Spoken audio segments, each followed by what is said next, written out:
segment is going to be on personal care. And I figured it'd be real cool to ask everybody, well, a couple of you, because we'll be here all day if we ask everybody, but a couple of you, what it is that you don't like to see when looking at a possible mate. What are some personal attributes for you? Now, beauty is in the eyes of the beholder. So with that said, you can't say too skinny, too big, hair too short, too long. Just something that really just is universal, but it's just not right. It's just not right. Fix it. Okay. All righty. We're coming around, sir. Jenna said, It's the wrong thing to do. Give me the mic. Renee, he said don't give him the mic. He said he shouldn't. But I'm sorry, sis. In advance. I've been drinking and thinking. It's hard, man. But your feet. I want to see. If your feet ain't right, keep it moving. You gotta go. I'm not talking about shoes, and you're gonna have the fashion shoes. I'm not talking about that. If you're gonna sandals and you ain't got lotion, there's baby oil in the store. There is Vaseline. If you don't have that, I'm sorry. That's all right. So Gotta go. crusty feet. Gotta go. Not crusty? Feet is not right. It's just like a sandal like that right You've been walking on concrete for 20 years. No. So the heels are not clean. Gotta go. Because you got. Why is it? Why is that? I don't know. Some women come out. I don't know why. Tell me. So what does that look like? Because they need an illustration. Okay. No matter what your outfit looks like, no matter how fancy your skirt is, your dress, your shorts, outfit, whatever it may be, you blew it. You just blew it. Done. Got it. Ladies, personal hint. Okay, all right. Anybody else, sisters? I got one. We gotta get, because he came hard, so we gotta bring it. I got one. And I'm pretty tall. So I wear heels, and I always get the guys that are like down here, and they're short. So for me, it would definitely have to be height. We have to be equally yoked in height also. Can't be down here. Bring the Lord into it now. That white man got a name. It's a name. Anybody else?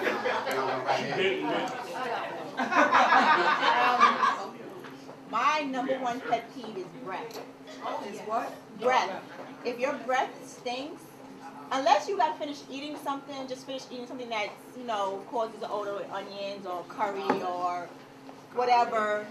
But if you walking up to me off the street, supposedly you just left your house and your breath smells like you haven't touched a toothbrush in 6 days. Not even garbage, it's a staleness in your breath. Like there's peppermint, there's candy, there's banaka, there's something. I cannot breath. Your breath should not have any bad odor. If it's gonna smell like something, make it smell like something that you just finished eating, or peppermint candy or something like that. But it should not smell rank or stale or horrible. So breath is very important. I mean, because you can look marvelous, you can look stunning, delicious, everything. But when you open your mouth to speak to someone, if that hot breath hits them in your face, everything just go. I just lose everything. I don't see nothing but an odor anymore because it's horrible. So Vio, with that said, that raises a question that we'll go into a little later. You said you can tell the difference.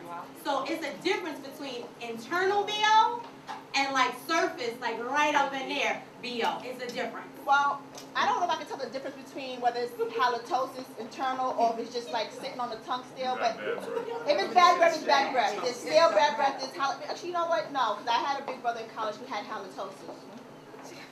So yes, there is a difference. There is a difference between halitosis and then that stale, your tongue just, I mean, everyone, you know when your breath tastes, you taste it. You taste your own breath. You taste that little, So if you're like, wait a minute, you should be like, oh, wait a minute, give me a second. Right, you taste your own breath. You might forget to put lotion on your feet, but you taste your breath. So you know your breath stinks before you even open your mouth. And to open your mouth and talk to someone with bad breath should be a illegal action. You should get arrested for it. That's Thank you. Thank you. Okay, one more for my brother. One more for my brother. On your teeth. On your teeth. Okay, listen, there's no reason why you should have a lot of teeth missing. You can actually get that fixed. So if you ain't got all your teeth, you can get dentures, you can get fake teeth. There's no reason why you should have teeth missing, especially in the front. In the back, where you can hide it, that's one thing. But when you got teeth missing in the front, that's a choice. Because there's too many dentists that'll put the permanent bond in there, and if you ain't got insurance, you can go to the hospital and lie and give them a different name, and they'll still stick a fake tooth in there. But if you ain't got all your teeth, that's really my choice. So if you smile and ain't got all your teeth, I'm keeping it moving, because you got to have all your teeth. Thank you, thank you. We got a little roughness going on up in here. He said anybody's name. All right, we're going to take one more and then we're going to move on. My thing, what my father taught me, if a man is in a good suit and have on raggedy shoes, that's a turn off. Thank you, thank you. So we have raggedy shoes, crusty feet, bad breath, height, and no teeth. Half the word. Anybody possess these physical attributes? Fix it. Well, it takes honestly. That goes into knowing yourself, because it takes a bad ass man that's like here to confront a lady that's here. And if his game is tight and he's confident, it don't matter what his sister's talking about. He gonna get her. Confidence is a big, big thing. So it's just finding that brother that's like, you know what, I'm 2 foot, but I can handle you. Let me climb that tree. Let me climb that tree. All right. Yeah. So with that said, we're gonna go into personal care, taking care of yourself. And you guys reflected on that, so we're just going to dig a little deeper in that, and we might reflect back on some of those things and expand upon them for a little bit. So with that said, I want to bring it to the panel and ask the panel what they consider personal care to be, as far as physical care, regular exercise regimens, or diet and or grooming. What does that mean? Well, diet and grooming, because they're quite different. Hey, the chubby folks go first. Out of control. Hey, listen, I'm a comfortable big man. I need to lose some weight, yeah, but I'm comfortable with that. I'm not gonna stop living life because I'm big. But I think it goes back to what we said earlier, honesty. My wife and I are honest with each other. We know we need to lose some weight, but that's not gonna stop us from enjoying life or enjoying each other. I think that's something too, is when you start to see your mate changing, step in and help instead of stepping in and criticizing. Because there's something that caused that weight gain, and if you really think about it, you probably had something to do with it. And you're probably enabling something that's negative without even knowing it. And so instead of criticizing your significant other when you see physical changes, offer to do something in terms of working out or even cooking. Like I said, I cook. But my wife and I talk about all the time the things we need to do, and then when we do it, we support each other in doing it. And it's not easy because sometimes it's very difficult. And you also have to be honest. My wife just gave me a bit of honesty the other day that I'm not going to share tonight, but it was rough. What do you will? All right. Actually, my wife is up for a position on the Biggest Loser. And Saturday 26th. So, of course, when I found out, I was like, Saturday, we're going to be on the Biggest Loser. She said, no, not we. I am. And I was like, what? I need it too. She said, I know you. You'll get on the show and not do what they asked you to do and get sent home. And I gotta admit, I was hurt. Then I thought about it. Is she right? Because once I start getting yelled at, screamed at, even if I do want it, I'm like, that's just not the way that I'm built. So I knew going in. So I wasn't gonna wind my way in to try to have that position and then possibly hurt whatever chances she might have. But accepting the honesty was the hardest part, because she ain't cut no corners or nothing. She was like, no. But it's what it is, and you have to accept that. And a part of me wanted to, for a hot second, stick my lip out, maybe. But then I thought about it. Well, come on, it was 1-2 days. But yeah, but then I thought about it. All right, cool. And then I just told her, just make sure you be careful about what you're doing, so you don't get hurt or anything like that. And so it is what it is. Thank you. I wanted to just introduce Miss Robin Devonish-Scott to the panel. And ask her just to reflect on her being here this evening. Tell us about who you are. Well, hello everyone. We have a nice crowd tonight. I'm excited to be here. As Darlene said, my name is Robin Scott. My business is called Be Well Enterprises, and we are passionate about sharing, educating, and helping people transform their lives through the literature that I create, because I'm an author and I'm also a speaker. And like I said before, I'm really excited to be here. We have a nice crowd on tonight. That's my husband sitting right there. Clap for my man now.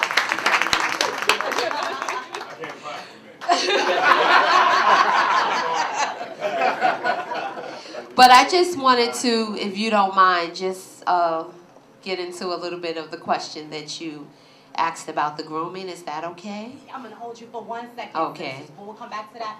To introduce Mr. Tremaine Salas. Dr. Tremaine Sales. Dr. Tremaine Sales. It was going to be so fancy. Let me start over for camera purposes. Dr. Tremaine Sales. Yes. Correct. AKA the Urban Dr. Phil. Thank you so much, sir, for being here. Thank you. Just happy to be here, to have an opportunity to share with you my thoughts on some of the topics. I've had a lot of opportunity to talk to Darlene and her co-host, and just wanted to share my thoughts and feelings, and also take an opportunity to learn from you. I think that it's always great to share thoughts. As much as I know that in life there's always room for growth and learning. So I'm here to share my thoughts, but to also learn from all of you. So thank you for having me, and I hope I can just offer my opinions, and to add what she was saying. I want to introduce my fiance, who's here in her glow, her awesome glow. Raise your hand, wave. There you go. Because I get in trouble if I don't. So you know how it is. Brothers know how it is. But thank you, darling. Thank you. So with that said, we're gonna step back to that. I also just want to let everyone know that Brian and Miss Lady will be our timers. So when you see either of them put their hand up, that means that your time is up and we'll actually move forward, because we kind of want to get as much comments in as we can, because we're going to be coming to a close soon. Thank you. Alrighty. So Robin, you wanted to reflect on that? I just wanted to reflect a little bit about grooming. One of the things that's very important to me in terms of, especially when I met my husband, is that you need to get a haircut. Get a haircut and smell good. There is nothing better than a man that smells good. Can I get an amen, ladies? Amen. All right. So what I can say about my husband is that he looked good, he was well groomed, and he smelled good. That was that when we first actually met, he smelled so good. So that was one of the things that really drew, me to him, of course, as we, courted and all of that. Other things happened. But another thing I wanted to piggyback off of the gentleman over here is that I'm newly married. I've been married less than 5 years. And I think that it's important that whatever state that you're in, whether you gain weight or you lose weight or you have illness or whatever's going on in your life, that you keep yourself well groomed. I had to cut my hair, so I went and bought me some. You have to try to keep up your appearance, regardless to whether you're married, whether you're single, whether you may be on the heavy side, whether you're really skinny. You really need to groom yourself and keep up your appearance, whatever state that you're in. And it doesn't require that you have to spend a whole bunch of money. You don't necessarily have to do that, but it's about, being neat and presenting yourself in a way that, is acceptable.